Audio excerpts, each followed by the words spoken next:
Welcome back to another episode of the Talk Your Shit Sports Podcast. Welcome back to another episode, folks. I want everyone to go subscribe to our YouTube channel, the Talk Your Shit Sports Podcast YouTube channel. Follow us on IG at Talk Your Shit Sports Podcast, on Facebook, Talk Your Sports Podcast. Wherever you listen to your podcast, Anchor, Spotify, Apple Podcasts, you can really walk in with us. We got some amazing journeys up there, some really good content, some gems by some Hall of Famers, man. Some real legends out here in the hoop streets, hoops, basketball, football, volleyball, whatever you name it, we got it. So holla at us, man. Big, let's get into it. From China to the U.S., D. You got, I mean, we global. China, Japan, all over Europe. I mean, we got it. We got it. Speaking of Europe, we could start off there. You know what I mean, with the guy Leonardo Messi leaving Barcelona. Man. He was in tears at his press conference. I mean, I got to tune in. You know, the business part of it, man, in the personal part, you know, clash when, you know, people want to either make moves or move on in terms of like the business and how they want to structure the team. I think he even said like he offered to take a 50% pay cut, man, and they were still like, you know what, I think we're ready to move on, buddy. You know, I think you're best suited somewhere else. And he was in tears, man. Yeah, he was in tears, man. But I really want to get back. I really do want to learn more about it. I'm pretty sure it's going to be a 30 for 30 about that one at some point. No, it definitely. I mean, because he's been Barcelona, bro. Like he's been the face of Barcelona for over damn near 20 years, man. I think he's been there since he was like 17. Mm-hmm. And he that Spanish league before. I mean, it was him and Ronaldo for a long time competing for, you know, the best in the world, and some great matches, and it sucks that, I mean, sometimes that the business side takes over the sports side, and I feel like in that situation, that's exactly what happened. I mean, because I believe he's 34. I mean, he's still to me probably the top one. He's top 3 best soccer player in the world. I mean, you can rank him however, Ronaldo, Messi, or my guy over there, and he's in PSG right now from Brazil. Neymar. Those are the top 3 guys, and yeah, it's crazy. Now he's gonna go to play for PSG, and yeah, that's gonna be crazy. That's gonna be crazy. Yeah, man. We gotta make it out there, catch a match, bro. Go out there, we'll be lit. Yeah, man. I think even with a lot of the great players that we've grown up, you know, watching, and as they're aging, man, and they're becoming, you know, what people usually say, you know, he's past his prime, but, you know, we have athletes today who are pushing an envelope and saying like, yo, right, the prime is longer. It's not the GMs, it's not the owners of the teams, it's not the president of player operations that determines, you know, a player's prime. And I think this is one of those cases where he's letting them know, like, yo, no, I still got 5 to 10 good years in me at a high level. You can still build a franchise around me. I believe he's been the highest, or one of the highest paid athletes last 10, 15 years, right, either 1 or 2, or maybe even 3. But the amount of money, I think his last contract was what, $650 million around there in terms of earnings. And that's like amazing. Like the fact that you can make $500 million, you know, playing soccer and keeping most of that, because right, you're that's not even touching the endorsement money. Right. Yeah, man. I mean, it's one of those things that you hate seeing that. And that's why I'm always for the players, man, and them, you know, taking control of their careers, because these organizations, they're gonna ship you out, man. They're gonna ship you out, and it sucks to see an athlete like that in his prime still in tears, wanting to stay, and basically, you know, the organization just chucking the deuces, looking for the next young up and coming star. Yeah, like I mean, I totally understand, but I think that narrative has to change, where like you're shipping cats out, you know, when you want to, rather than, you know, especially someone of that caliber. Like, you take care of them, like they help build the franchise. Like, they may not be an owner, they may not be, you know, someone who holds an executive position, but rest assured, they are an executive on the team if they can continue to sign long-term lucrative contracts. Like they should be a part of the building of the team and the franchise, just like the whole incident with Aaron Rodgers. Like it's I was gonna tell you, let's dig into that because that's similar. That's similar. You know what I mean? But and then one thing that you just said that was big, it's you become partners with the organization at some point, because at the end of the day, it's like you're a superstar. And I feel like once you reach that status as an athlete, like then you and the GMs and the owners or whatever could sit at a table and figure the things out, because you're no longer a regular Joe on the team. Like people are coming to see you play. Like people are paying all these, whatever ticket revenues that they're paying for to come watch you play. They're coming to see you. right, They're not coming right. to see the GM. They're not coming to see the logo on your uniform or on your helmet. They're coming to see that specific player. So once you have that power, I feel like you can sit at the table and be like, okay, what are we doing this year? Exactly. Like, if I'm a Wisconsin fan, if I'm a Packers fan, I save up $1,000 to take, my wife and kids. I want to see Aaron Rodgers. I don't want to see Jordan Love. I'm not paying $1,000 for tickets, hot dogs, and a soda to see Love. I want to see Aaron Rodgers. Right. Give him what he needs. If he wants an extension, if he wants players, you give him what he needs. He just won MVP. Right. And all he's asking for is some respect and some consideration in terms of input on how we move forward to get a championship. I'm pretty sure Tommy is texting him like, yo, you might be good, but you ain't me good. And I know he's fucking with him. He's fucking with all the quarterbacks in the league. He's really like, Tommy's on one this offseason, man. I'm pretty sure he's sending selfies and pictures and TikToks to all across the defensive coordinators and coaches, just talking mad shit. Just like, what's up? What y'all doing out there in Tennessee? Vrabel, Mikey, what's up, Mikey? Y'all still trying? Y'all still trying to do this? Huh? Y'all still trying to do this? This is crazy. So it's amazing to see, man, and I love the shift, man. I love what Aaron Rodgers did, man, and then his press conference was, chef's kiss. Like the man came out and let the Packers know, let all of us know in the media exactly why he was so silent throughout the offseason and what the future holds. He kept it real, and only the players with prominent status like him, with resumes, as extensive, as his, that can do something like that. I think this is a great moment in time for the younger quarterbacks who are signing their new deals to start thinking about it and being more aggressive and being more vocal to upper management in the front office about how they want the teams to look. It's going from the NBA. It's going to, obviously now in the NFL. It's definitely a lot harder in baseball. I think so. So, I think we'll continue to see a shift. We may even see it in soccer, man. But it's definitely like, it's like, whoa, like what have when I saw this whole Aaron Rodgers thing, man, I kept thinking like, what if this was different 10 years ago when some of my favorite players from 10 years ago who didn't have voices, what would the Lions be if they listened or at least considered, the wisdom and the knowledge of Calvin Johnson? Or we can go even later than that. Barry Sanders. Like, I'm pretty sure these guys could have gotten players to come up there and play with them. But, no. You know what I mean? And this is why some franchises are stuck in the mud. And this is why Tommy and Bill has 6 and Tommy has 7. It's like, yo, you bring me, if I'm playing with you, get me my players or I'm out of here. Right. And it sucks, man, because you see, we're gonna touch upon it in a little bit about the Hall of Fame and Calvin Johnson, a freaking of an athlete. I've never seen a 6'5" receiver that fast, that can run routes, just physical, just had the hops to, just throw it up there. Throw it up there. And him to not even be and I don't recall him being in the playoff. He played in the playoff a couple of times, did he? Or no? Maybe once. Once. And maybe. He played 9 years.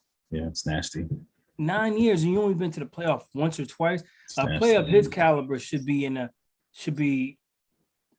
freaking at least touching the Super Bowl at least once in his career. At Uh, least once. yeah. It's just unfortunately that he played for the Detroit Lions. That was the unfortunate part. It was a blessing to have him in the league and to watch him do what he did. Even though he was getting doubled and triple teamed, and the schemes were meant to stop him. Yeah, it's unfortunate, man. And what's unfortunate, man. I'm not a hater, man, but you just look at some of these guys with these opportunities to continue their careers and try to win a Super Bowl, man.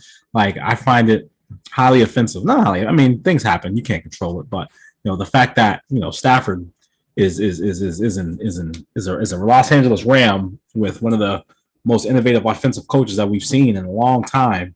And Calvin Johnson, though Calvin's not hurt, he got paid, he got his gold jacket, he got his health, but man, if he was partnered with someone, with the offensive vision and guts like him, man, it would have been different. Yeah, it would have been scary hours, definitely. I mean, because he's like I said, I hate seeing players like that, with that, God given ability, just leave the game so early. Not, I mean, obviously it was injuries, he was banged up, but he was unhappy. He was unhappy that he was in Detroit, and he was just like, you know what, they're not gonna bring anybody in. They're not gonna trade me. I'm gonna just call it quits. Yeah, man, and I think a lot of players, even in the age of CTE and the age of what you call it, man, like the Arcadian rules regarding marijuana use and CBD, man. How conservative a lot of the policies are in the NFLs and the in baseball and well, not anymore in the NBA, man. They're a little bit more lax. They're starting to come around because I think they're not testing no more in the right in the NBA. Right. And I think in the NFL, they're only testing it in the off season, or I don't think they're testing in it during the season anymore. But that was another reason. He was, he talked about, the many injuries that he's had in terms of his hands, his feet, the necessary things, that he needs to perform on Sundays. Right. He was using CBD and marijuana to, for healing purposes. And the league just wouldn't come around, man. And I think the fact that now they're starting to come around, like I applaud cats like the Ricky Williams, like specifically him, the Pac-Man Joneses. A lot of these guys took the hits for this new generation to have, or to start to begin to have the advantage of using marijuana as CBD so they can heal during the off season or even during the season. So the guys are not leaving the game for pain. These guys don't want to pop pills, like these guys don't want to get addicted to that stuff, man. And that's what happens when you get when you're playing a sport where you can have serious injuries. Doctors prescribe you prescription pills for your pain or whatever, man, and it takes a hold of folks. It definitely does, man. Definitely does. With preseason coming up this week, man. Who you have your eye on? Young guys, older cats. What teams do you feel like is gonna emerge again to host that Lombardi Trophy? Preseason, man. I'm not expecting much for the preseason, but there's a lot of young guys, man. I was happy to see Najee Harris for the Steelers. He got a couple carries. He got his feet wet. He looked in shape. Looked very quick, very powerful. Great vision. I think the Steelers going to have a tough year, though. I'm not sure they had all the necessary pieces. They lost a lot in the offseason. You mean defensively or offensive line, offensive line, defense. I think they'll be all right on the defensive end, but I just don't know if they have enough power on the offensive end, man. We got some disgruntled wide receivers over there. Juju's on his last year, his deal before next year. They didn't give him a long-term deal. So he'll be a free agent next year. James Washington just requested a trade, based off his time and then in the preseason, I'm not sure what's going on over there. But it's looking different. I think Ben's on his last leg. This is probably his last season, so I can't really expect much from them. Cowboys either, man. I don't expect much from the Cowboys, man. I think happy for Dak. That was amazing. I'm all for cats getting the bag. I'm hoping and praying Zeke has an amazing year. I'm hoping and praying that offensive line that we holds up. Everyone stays healthy. Because I really want to I just love a team who can run the ball. It sets up everything else, and I think Dak is a great he's a great play action quarterback. Get him on the boot. They got three-star wide receivers. Right. So it's time to get busy. Like they need to. It runs through Zeke, and then it goes through everything, and everything feeds off of them. The Detroit Lions got a young man that I think he's gonna have an amazing year, or at least in the second year next year, man. Amari St. Brown out of USC. I think he's gonna have an amazing year. I think I'm really rooting for the Philadelphia Eagles this year in terms of Jalen Hurts and Devontae Smith. I'm really liking, what I've seen from them so far in training camp and just, at the end of last year. I know what type of dog, some them boys are Bama boys. So I know they're prepared, they're ready. And I'm really looking forward to Jalen showing everybody I can sling this rock. I think he's gonna have a big year. I think he's gonna have a good year. Because he's been working during the off season, man. And then you got Devontae Smith, like you said, them Bama boys, they work. They definitely work. And now you bring that familiarity together. Like I feel like they're gonna make some noise. They're definitely gonna make some noise on that team. But I mean that NFC East, we'll see, man. Because it might be the Redskins' year. Because the Redskins are, the defense is. I like the defensive, forward. Them guys. The D line is nasty. That D line gets to the ball. Nasty. All first rounders, they just disgusting. Wait, they gonna get after it, man. I mean, I just think they're a quarterback away. And we'll see. We'll see. Yeah, I'm real interested in that quarterback battle that's over there in San Fran. Because they talking about the young boys looking good. And Garoppolo. Yep. They're talking about the young boys out there looking good. So we'll see, man. We'll see. Yeah, man. Shanahan. Shanahan is gonna need. He has to show up with a rookie quarterback. If that's the way that they're gonna go, then a lot of it's gonna fall on him as offensive coordinator, and they got to stay healthy. Last 2 years they just haven't been healthy. Right. Lost Bosa, I think, last year. Yep. Bosa last year. The year before, I forgot who they lost. Was it Garoppolo? Yeah, I think Garoppolo got hurt. Yep. Because they was in the Super. I mean, they made it to the Super Bowl. They were healthy. And then Mozart got hurt, the running back. It's just a lot of cats. And then Kittle got hurt last year. They were just decimated with injuries on the offensive side and in the defense. Sherman got hurt last year, so it was just a lot of injuries, man. Not enough talent. And then when Debo got hurt, Debo Samuel, the whole squad was bummed out. I forgot all about Debo Samuel there. And him healthy, like I said, that team's gonna be kind of scary if everybody's healthy. Yeah, that team might be scary. I rocks with Debo, man. Coming out of Ohio State, man. I compared him to a bigger, faster Anquan Bolden. I love, and Anquan's a Hall of Famer. So Debo got it. I mean, he carried them the second half of the season when they was making their Super Bowl run. So right. And that's another school that's been putting out these nice young receivers. Oh yeah, they got some more coming too. Got some more next year. Yeah, these last couple of years, they got two. Olave and Brown.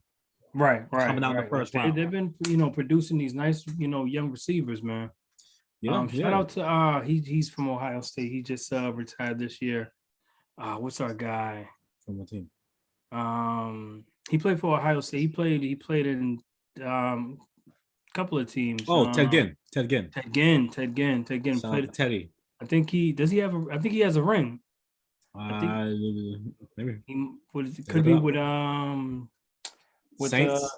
With the Saints. Yep. Saints. Yeah, man. Just a beast. I think he took it back. He took it back in the Super Bowl. He ran one back. Yep. Actually, oh no, they lost to the Colts. That when he ran that back, he loved that's Peyton's ring. Oh, that's Peyton's ring. That's Peyton's His first ring. one, right? His Yeah, first one. Oh, that's right, right. Peyton's You're ring. right. You're right. Yeah, that's You're Peyton's right. ring, You're man. right. And to see that man go into the Hall of Fame, man, that was amazing. It was like, yo, we knew that he was going to the Hall of Fame during his career, and then the fact that we see him now, 5 years after leaving the game, He first ballot, man, it was just like, he made yo, it difficult for defensive coordinators, man. Like he was the first quarterback that I've seen just, at the at the um at the line just making these calls. Like I was like, what is he doing? mm-hmm. Like, Yeah, what is he calling? Why is he making these audibles? Like, could he do that? Like, mm-hmm. isn't this the coach's job? Like, that was the first Revolutionized play the I've offense. seen, and it was just so ahead of his time, D. And like you said, just to see him coming out of Tennessee, and everybody was big on him coming out of college, going into the NFL, and just to see him and his whole career. And now make it to the Hall of Fame is just dope, man. It's just dope, and that's just a testament to just hard work, man. Yeah, hard work, dedication, man, and Do you think just he lived up to the hype of his career? yeah, for sure. Like for him to come in the league, I mean, he had a terrible first, First year was the first year. I think it was terrible first rookie season. Then I picked it up. I mean, I think he owes a lot of credit to Tony Dungy. No, definitely. Edgerrin James, there's a lot of guys that came through there. Oh, They just those they were receivers, loaded. Marvin They were Harrison, Marvin, Reggie, Reggie. Oh my like gosh. Stokely, Oh my gosh. you know, the mini tight ends, Jeff Saturday, Bob Sanders, Greg Mathis, Dwight Freeney. There's just a ton of guys, man. I think during while he was coming through, man, they were the dare I say it, they were the Golden State, of football. Just just how they were, running offense. Like it was a pass first offense. The run game came second. We're gonna go up tempo, no huddle. Let's go. Let's see if you can really do this. I got three plays 4 plays at the line of scrimmage I can call. Right. As soon as you shift, boom. All right, cool. What you got for me? Omaha Omaha 6. Let's get it. So like, I mean, just hear what people, how people talk about him, off the field, man, just as a testament to him. Him and his brother, wasn't a really big fan of Eli, but Eli got it done in the clutch, man. Right. And he never looked. That's JB's boy. Yeah, that's JB's boy, man. Eli, man, just never looked in shape. But for some reason, he can drop some dimes every now and then, and really gets going. And I mean, they had a bunch of guys come through there too. I mean, you got the Victor Cruzes, you got the OBJs, you got the Brandon Jacobs, the Bradshaws. They had a plethora of guys that have come through that organization. They had Justin Tuck, they had Michael Strahan, they had Tiki Barber. Like they had guys, they had winners. And and he got his two. He beat Tommy. Twice. The only man that he took 2 rings from Tommy. Man, that's the luck of the man, bro. The luck of the man. I mean, that's like the true definition of a football family. I mean, the pops played football for the Saints for a couple of years. Brother played football. Man, I mean, Eli. He played football, and then you have. I don't know if you've been looking in the the nephew. Social media. I think it's a nephew. The nephew's looking good. The nephew's a top 100. He's a top 50 quarterback going into next year, man. He's looking like the next one. We'll see though, man, because it's all. I'm on, and I think the fact that this whole new NIL rule giving the players the opportunity to profit off their name, image, and likeness. I mean, he's going to be one of the kids that's going to make a boatload of money off the field with his endorsement deals and his connection with his family. So that's going to be amazing, man. And I just want to talk about that for just the entirety of the NCAA and college athletes across all sports, man. Now have the opportunity to really bring in some serious cake, some serious bread, make some real serious investments into the career and expand the window of which they can make money. Usually when you go into a professional career in sports, man, your average year, the average career is 3 to 4 years, maybe even less for some people. But the fact that now cats can start making money before then is setting themselves up. This is major, man, because the sports industry is almost $550 billion a year. Right. So there's major space, there's major growth. Athletes are in a great position to really be more than athletes on off the field. Like you literally running your business. Right. Athletes are a business, and athletes need to think of themselves as entrepreneurs. Right. Now, do you think that's gonna have kids stay like a year or two in college, or you think they're still gonna have that like one and done mentality? Like I'm coming here with my likeness, I have my following already, and I'm gonna take that, I'm gonna grow it here, and then go to the next I think now, whether it's football, whatever, right. NFL. Right. Now and I'm glad you brought that up. Now if done right, if you pick the right management, or even if you're able to negotiate and find these deals and endorsements yourself, if you're a star athlete and you're coming from humble beginnings, you no longer have to rush your college experience. You don't have, if it's not necessary for you to, you don't have to be a one and done. Because if you're doing it responsibly, if you're doing it aggressively, you're managing your workloads, your academically, your athletics, and the endorsements and the marketing deals. If you find a way to get to make some lucrative deals and execute at the high level doing that, you no longer have to rush getting out of your college experience. And right. I think this is big because the one and dones were flocking to the Kentuckys, the Dukes, right. The Kansases, whoever, Oklahoma State, USC, however you want to call it. Now there's not such a rush anymore. I'm pretty sure there will still be some guys who do like the 1 year, maybe the 2 years, because you definitely don't want to get hurt, and there's a lot more money in the NBA and the NFL and MLB. But now there's no rush, because a lot of guys who have come out early say like, yo, I didn't really want to come out. I just know I had to come out because I want to help my family. Right. But I think now, like the Zion said he wanted to stay at Duke. Right. But he's that's one thing that's interesting to me, D, right? So you have you said Zion. So let's say they had the same rule when Zion was coming into college. Yeah, he would have made millions. And definitely would have made millions.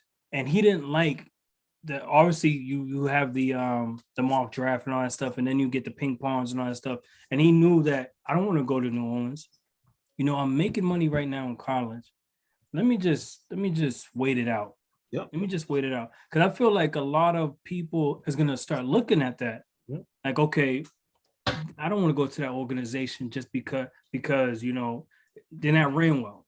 Right. Like right now we see Zion, he's unhappy in New Orleans. Right. Now, let's say that rule was in place when he was coming out of Duke. I think he would have stayed in Duke and waited to see who probably, the following year. I think who had the number one pick this year?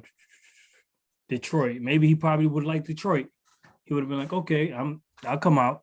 Right. No, exactly. It makes a difference. I think now, almost what Eli did, back in the day. Right. He was only able to do that because, your family comes from money. You have the ability to sit out. A lot of the guys just don't have it. That's why that type of deal won't happen. Unless you're someone who comes from money. Like I'm pretty sure Baker, when he got drafted number one a couple years ago by the Browns, if he did not want to go to the Browns, he wouldn't have had to. If he would have put his foot down, like, yeah, no, I'm good. Find another deal, or I'll sit out. I'm good. And that, unfortunately, he wanted to go there, and they're gonna have to pay him now, because the Bills just coughed up a whole bunch of money, almost 260 million to Josh, and and that made me excited because the Bills are no longer going to be a contender, but that just made me very excited for Lamar. Lamar's about to get the bag too, so it's going to be it's going to be amazing. He didn't get the bag yet, huh? Not yet. It's coming. It's going to be more than Josh. It's gonna be scary. Yeah, It's it's gonna gonna be get more than scary. Josh. I mean, the guy deserves it, man. I mean, listen, man, him and Patty Mahomes is just changing. Got to win a Super Bowl. No, Got to he win a Super Bowl. definitely has to win the Super Bowl. Definitely has to win a couple of more playoff games. But the way they play football, man, the quarterback position, I just love it, man. Because it's just no longer I'm gonna sit back and pass it. I'm gonna just break you down. Like whether it's with my legs, I'm gonna toss it. I'm gonna give you sidearm. I'm gonna just flip it out. Like it's just the way they play the quarterback position. I mean, I love it, man. I mean, Yeah. obviously you have your Brady that's traditional. I mean, still looks good, but these young boys is changing the quarterback position. Right. Right. It's necessary, man. Like I think it goes along with the times, man. I haven't, I go to the court sometime and I hoop at the court, man. And I see all these young boys and how they play basketball, man. And then I look over at the field and I see a couple guys playing, practicing for the season coming up in terms of high school football. I look at them, I watch the workouts, I see what they're doing, and it's just totally different. It's these athletes are bigger, stronger, faster. Mm-hmm, mm-hmm. They're the one-handed catch is a prominent practice for these guys. For a lot of these quarterbacks, it's the deep ball, it's throwing on the run, very unconventional ways in terms of platforms or where you're throwing from. And the same in baseball. It's just a lot of innovation within these sports, man. And it goes along with the times as people are growing, man. And I love innovation. If you can innovate within your sport, it create whatever you can do to create a competitive advantage for yourself is extremely important. Because it's all about mismatches. There are some teams where you're just not going to match up well. Some teams you're not going to match up well. Some teams who have, a few more years playing together, a lot more continuity. You might have some teams who are just extremely athletic that are just, way above what you can offer. Then you have some teams that are just a very fundamental, skilled team and know how to operate within, every tough situation. So wherever you're at in that sphere, in that space, you got to find a way to innovate, and that's how you win. I think that's what's gotten Bill. He has 6 champions as a head coach. I think he has one as a defensive coordinator. Yeah, for the Giants. It's all about innovation. Right. No, definitely. I mean, that's why I look at baseball now, and I look at like these leadoff hitters. They're like basically the stars of the team. You look at your Fernando Tatis, your Ronald Acuna Jr. These are players that would pop that you would normally put in the 3rd or 4th slot, but now you start off the game with these guys. So it's like, oh, as a pitcher, like there's no just let me put a fastball down the middle. Like now you have to pitch from at least 1 through 7, depending on the lineup that you're facing. So it's like, damn, I got to start pitching. I can't even warm up properly. I have to get in my zone with, I'm facing Fernando Tatis, Ronald Acuna Jr. Like these guys are going to take me 400 feet if I'm, put a mistake, down the middle. Right. But right. I mean, I love the innovation. I definitely agree with you though. Yeah, man, it's crucial. It's a crucial on every level of athletics, from players to coaches to the training staffs to the GMs to the owners. It trickles down on how the team is built. Like the Yankees right now, having a terrible year, given how much their salary is and how much they're paying out in terms of player contracts, they should be one of the best teams in the league, but they're not, based off just a tremendous fumble by Brian Cashman on how he built this team. You cannot build a championship team with 1 through 9, 1 through 8, all right-handers. You can't do it. Who hit for power? That's it. There is no base hitters there. Right. There's no ability to play small ball, to push the runner, push the runner over. There's nothing there. You're paying Garrett Cole top dollar, like in the prime of his career. Giancarlo Stanton, like you're paying all these guys. You're gonna have to pay Judge next year. Right? Are you gonna pay Are you gonna pay Rizzo? Like there's there's so much going on that I say that because innovation is key, man. When you do certain things and however you, there's always, 1,000 ways to skin a cat and to build a team, but you have to understand where your weaknesses are, and that's where you need to innovate. Right. And then with that team, D, is like with power hitters, they strike out a lot. They strike out a lot because their job is not to just put the ball in play. Their ball is to go yard at all times. Every time I'm swinging for the fences from the first inning all the way down to the ninth. I'm not swinging from contact. I'm not swinging to move the runner over. I'm swinging to hit a home run. But with that, like you just said, you have with power hitters, you're gonna strike out a lot. You look at a lineup like Tampa Bay. Tampa Bay's in first place. They just picked up Nelson Cruz from Minnesota, but before that, they were still in first place. Like they play small ball, they'll move the ball, they'll move the runner over, they bunt, and that's the game evolving. That's not sticking to that archaic. Okay, let me hit a home run. Like no, it doesn't work that way. Right. You know what I mean? And I'm glad you brought that up because their way has gotten them to the World Series last year or the year before, but also the fact that they last year. This is a good point because the only reason why they went out and got Nelson is because we're winning, we're halfway through the season, we're obviously going to be a playoff team. We need now that we've we know what the small ball has done for us, it's gotten us here, but playoff time is going to come over the hump. So we needed somebody. So that's the type of innovation a GM or owner has the guts. Like, okay, we need something that's not usually what we do. We need to fortify our base, and we need to go out and get a power hitter. That's exactly what they did.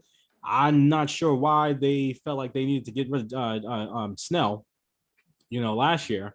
It's like, come on, man, just listen to him. If they wouldn't have been in this situation, just listen to him. Like, yo, I don't need to come out. I'm good. Right.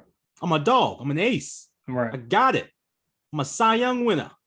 I can get it done. That cost him the. I can see these guys a third time. I went, like, come on, like, okay, he saw the lineup twice already, so they got his number. No, I still don't get that. Right, you got to show me.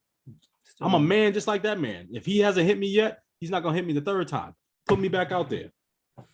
Yeah, man. DB, man. What about your Lakers, man? Oh yeah, let's get into it, baby. Yeah, Brody's in the purple and gold, man. This is amazing, man. And did you see how they filled up the roster? And there's still more to come. Oh man, the buyout season is going to be amazing. It's and this is great because they're not going to be chasing the number one seed. We don't need the number one seed. We're going to be good. We're going to play. We're going to manage our minutes. We're going to play an up-tempo style of game because that's what it was, man. It was like they were tired. That was too slow. That was definitely too slow. Him and AD, man. With everyone else, man, there was no reason for them to be in sets. You coming down the court and you have to run a set offense? Fuck this. Excuse my language, but that's not what they built for. This is talk your shit. You gotta talk your shit. That's not what they're built for. Was to get into set offense. They were but Drummond, I think Drummond definitely made him slow. I remember during the off season, you was big on them losing Dwight. You was definitely talking about them losing Dwight and how he's back.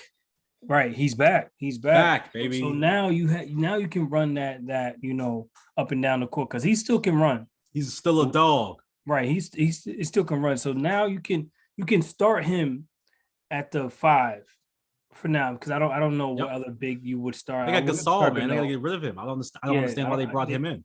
Yeah, Gasol that wouldn't be good with that lineup. So now you have the Brody.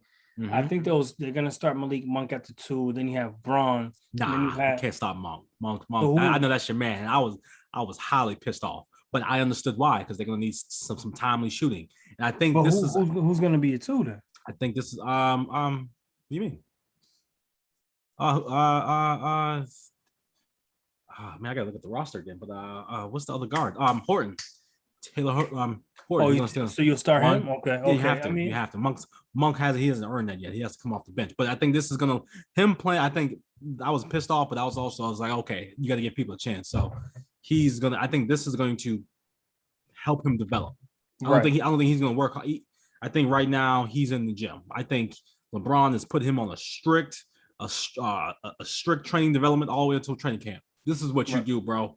Right. This is what you do. This is why I need a Ray Allen here. You're obviously not him, but here's the mold. You need to shoot. You need to be comfortable shooting because we are going to drive and we are going to kick. You are going to have open shots. You need to knock them down. Get comfortable, baby.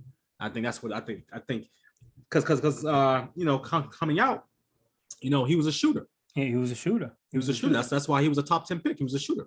So he has to get back to that. And I think playing with them, he's going to have the opportunity to get some shots. Yeah, man. I mean, I listen. I think they're a couple of moves away. I like the my guy Melo's going over there. Yeah, your boy. I'm happy for him because he still gets to play deeper in the playoffs. Yeah. At this point in his career, I think he'll come off the bench, probably still give you like a good 14, 15 points. That's all you need for Melo. Right. That's all you need. He's a shooter. Right. I'm okay. I'm okay with that. I was like, cool. I wouldn't matter if they did last year, but he's a shooter. So that 4 to 5, that's another point. He's in great shape.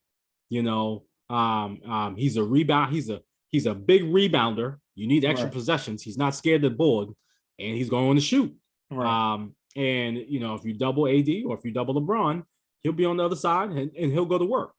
He'll go to work. So they and the Brody. The Brody is going to be comfortable. For the Brody, man. He's home. I'm happy for the Brody. Home. The hood is behind you. I might make an early prediction. Nope. We don't need you. We don't need you. We don't need you. Nope. We don't need you. We don't know. I will edit this out. We don't need you. The Brody might have an MVP year. We don't need you. I'm telling you, Brody might have an MVP year, man. But I think actually I got a couple MVP candidates. I hope he has a good year. I think MVP might be a stretch because it's just the amount of touches AD and LeBron will need are going to take away from that. He'll be in the conversation because he's going to get a triple double. He's going to average another triple double this season. Always. Because we don't need 20 from you. We don't need 20. We don't need 20. You get us 10, 12 points, 14, 15, whatever you can give us. But keep the assists above 10 and rebound. One of the Hall of Fame rebounding guards. Extra possessions. Everybody on this team is not everybody, but majority of the cats are just good rebounders. Extra possessions. We need the rock. Keep the ball away from the other team.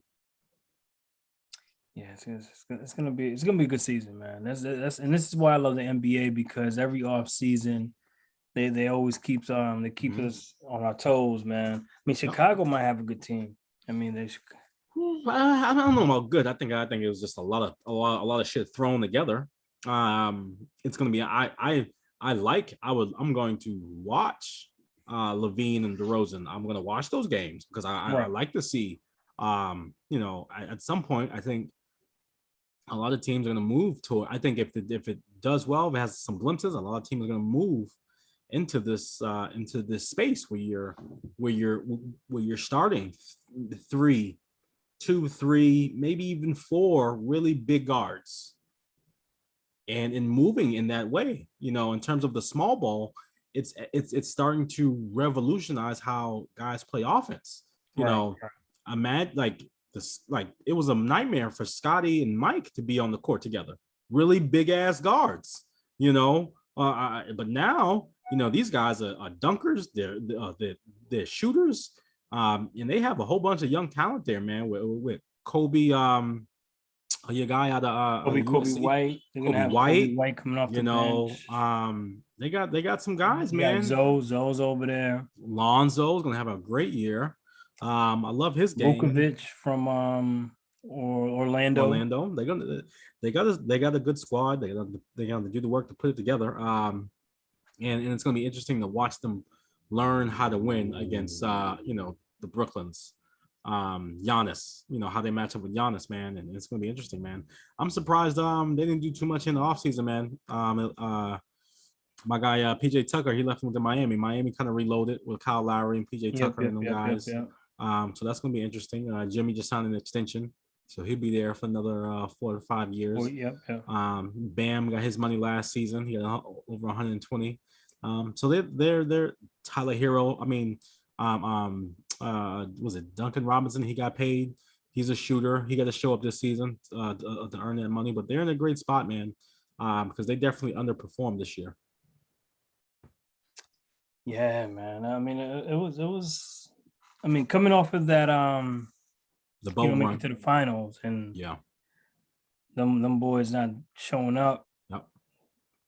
Did they get swept? I think they got swept. I mean, even though it wasn't even a series when the Bucks got in that ass and just back in. And then with Brooklyn coming back, hopefully they come back healthy, man.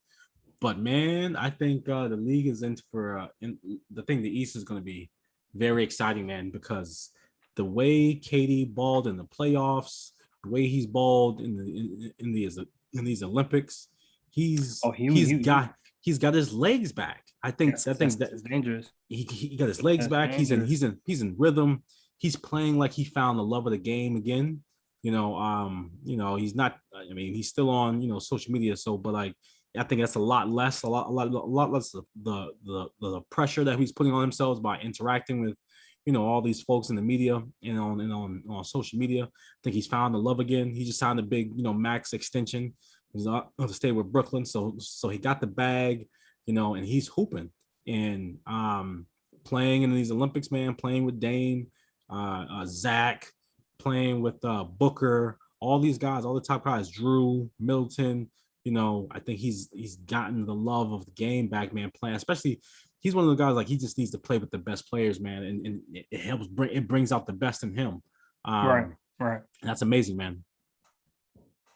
Because it's top three. It's LeBron, it's KD, and now it's Giannis. So Giannis. Everyone's talking about Giannis.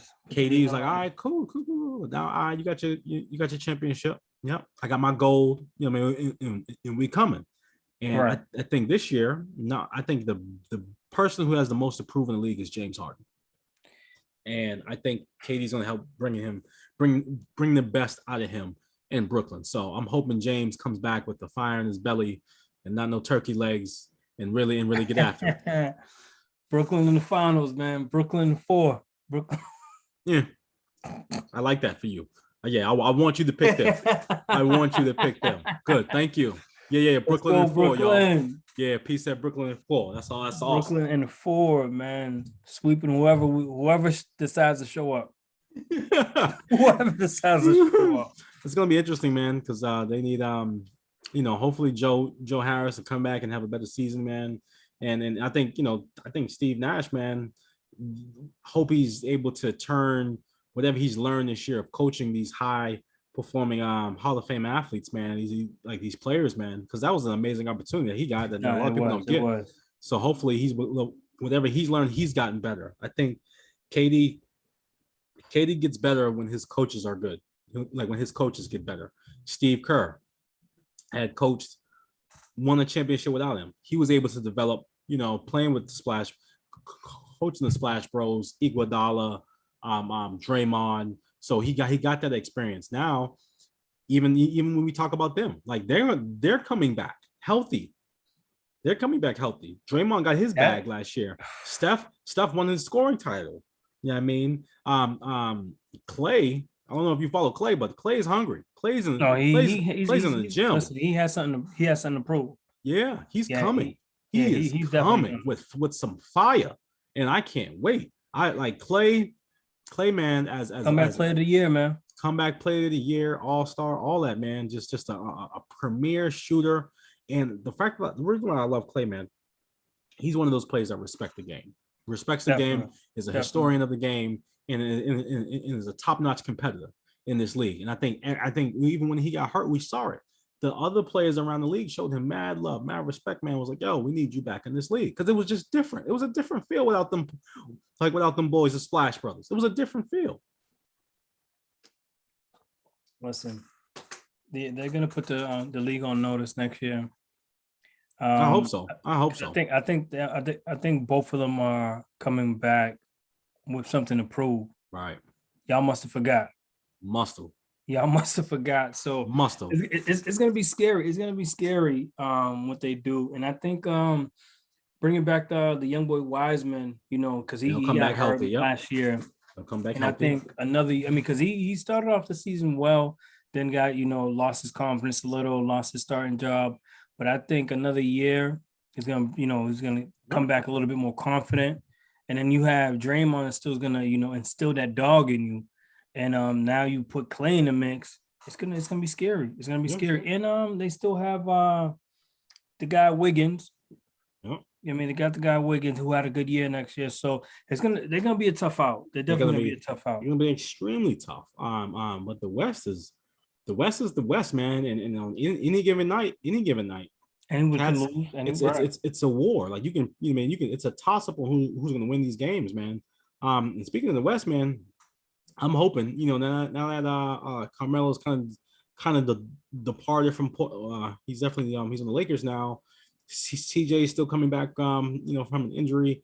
Now the ball's up in the air, man. Dame has gotten his first real NBA accolade in terms of significance. Now he's a Olympic gold medal winner, right, playing with the best. That change your psyche now, because you're around greatness. Yeah. You're around greatness. You know what winning feels like. It's gonna be interesting him coming with that mindset off of winning gold into Portland. I don't know, Portland, man. Best to believe Pop was tampering. Best to believe Pop was in the gym sitting next to Dame. Hey, what's up, man? Hey, I got a couple of these. You ain't got none, and we know how to build championship organizations around star players, man. We know what we're doing down here. So right. Texas is hot, no state income tax. What's up, man? I'm pretty sure you can find a home down here. And I'm pretty sure he was tampering. Whether it's San Antonio, the whole team was tampering, bro. Yeah, the whole team. Yeah, Jason Tatum was like, "Yo, we need you up in the bean." Whole team, bro. Me and Jalen need you up in the bean. We can take it. It's just us, bro. Listen, the whole team was tampering, bro. Yeah. I think his days in Portland is definitely numbered, especially after him knowing what playing with greatness feels like. You're in the gym with KD. You're watching the young boy Jalen and Tatum get to it. You just seen Booker come off of playing in the finals, and you seen him right in front of you. Guys are working out. Like these are guys that are in the gym with you. Right. What you're not getting that same feel in Portland. Right. Exactly. And it's going to be interesting, man. I think the Suns, Booker going there and watching Middleton and Drew Holiday win a gold and win an NBA championship and win a gold medal. That's only been done like 2 or 3 times, man. The last time it was done was over 25 years ago with Michael Jordan and Scottie Pippen. The fact that shout out to Middleton and Drew, shout out to that boy Giannis for dropping a 50 ball in the championship and letting folks know that he stamped. But the fact that Cats got the opportunity to win a gold and NBA championship, bro, they're on top in the world right now. Those two are on top of the basketball world right now.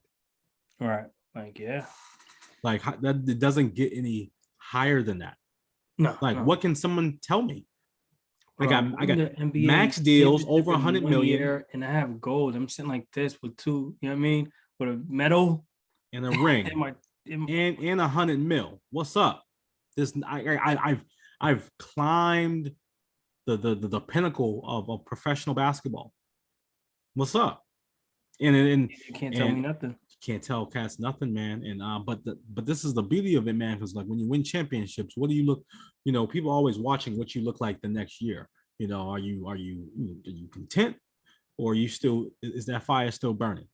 And I think the standard is there from MJ to Kobe to LeBron. Right. It's about the next one. All right. Let's go get it, Tommy. It's about what's your favorite? You asked Tommy, what's your favorite win? The next one. What's up with it? What's up with it? And that's the difference between, again, a superstar player and an average Joe, man. Because your mindset is okay. We just won this. We just won this. You reach the high of all the highs in your profession, and you're already thinking about the next one. You're not even thinking about the one that you just won probably like 15 minutes ago. Mm-hmm. Now I'm thinking about next year.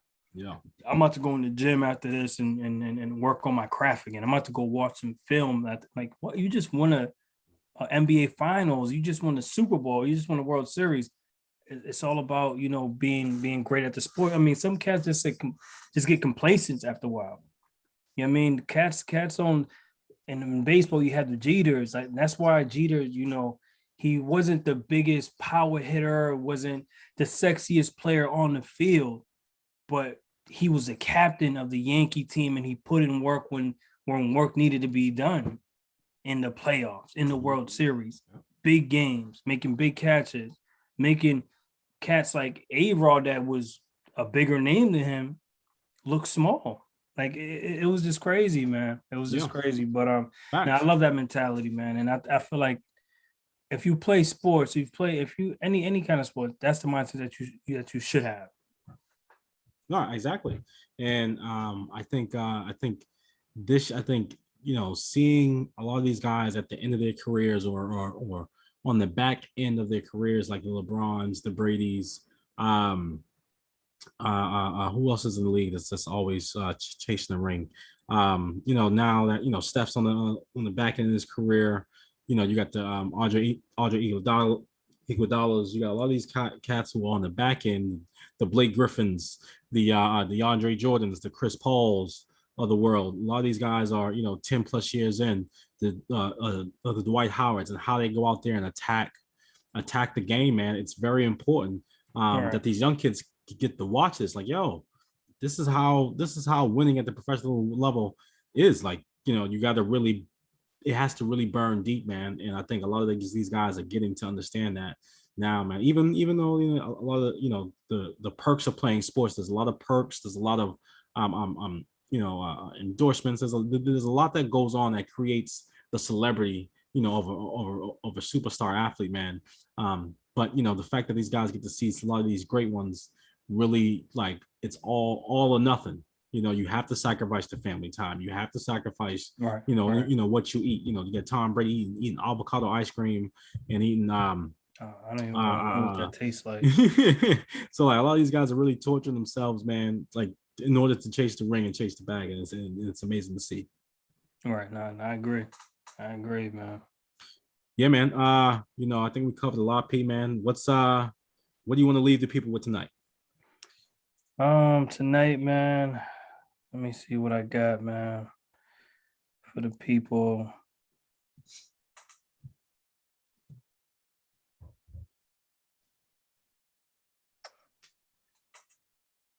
Let me leave the people with today's the opportunity to build the tomorrow that you want. So just continue building what you have today to live comfortable, and just kick your feet up in the future, man. Yeah. It's all about all the work that you put in today. Right. I think today when I want to leave people, man, I think we talked a lot about adversity all the times, and what I really want to talk about is purpose. There's your purpose. I think we're all fighting to find our purpose, and I think it's especially with athletes, man. Who we are in the field is not necessarily who we are off the field, but understanding who we are off the field really fuels how we play the game on the field. So finding your purpose, and what we mean by purpose is, for all the young athletes listening, is what you're willing to do for free, and what you're willing to do on purpose. Like, it's not an accident that you're doing this. It's not an accident that you feel so deeply about whatever interest that you do have. It's not an accident that you love the way you feel when you're doing a certain thing. That's not an accident. That's purpose. It's in living that out to your best of your ability. It might be hard depending on what industry you're in, or who you are, or like what your circumstances are. But your circumstance doesn't have to drive your purpose. And that's something that I've learned recently. Regardless of what you're going through, the roles that you do play, the responsibility that you do have, those things are not necessarily your purpose. Your purpose is what you feel like you want to do on purpose every day, what you would do for free. And I think that's important as athletes, man, for us to, as this $580 billion, $600 billion industry continues to grow, it's important that you find your purpose, your niche, where you fit in this industry. You are more than an athlete. You know, your gifts span further than the amount of time that you're able to play, you know, whatever sports that you play. It's important for, I want to also leave, you know, the second thing I want to leave with athletes is think of yourselves as entrepreneurs. Athletes and entrepreneurs go hand in hand. You athletes out there, you are a business. You are a business. You sacrifice time, you sacrifice your body, you sacrifice just the amount of time that you know have to spend away from your family, you know, all the things, all the responsibilities that you have to juggle. You have to be a leader on and off the court. You know, there's an immense pressure being an athlete. So you think of yourselves as an entrepreneur, as a business, so that you can leverage and monetize all that hard work, all that sacrifice. You know, no longer all the days where athletes, you know, train hard, travel, you know, go through the grind for 12 to 18 years and then pray to get drafted. Those days are gone.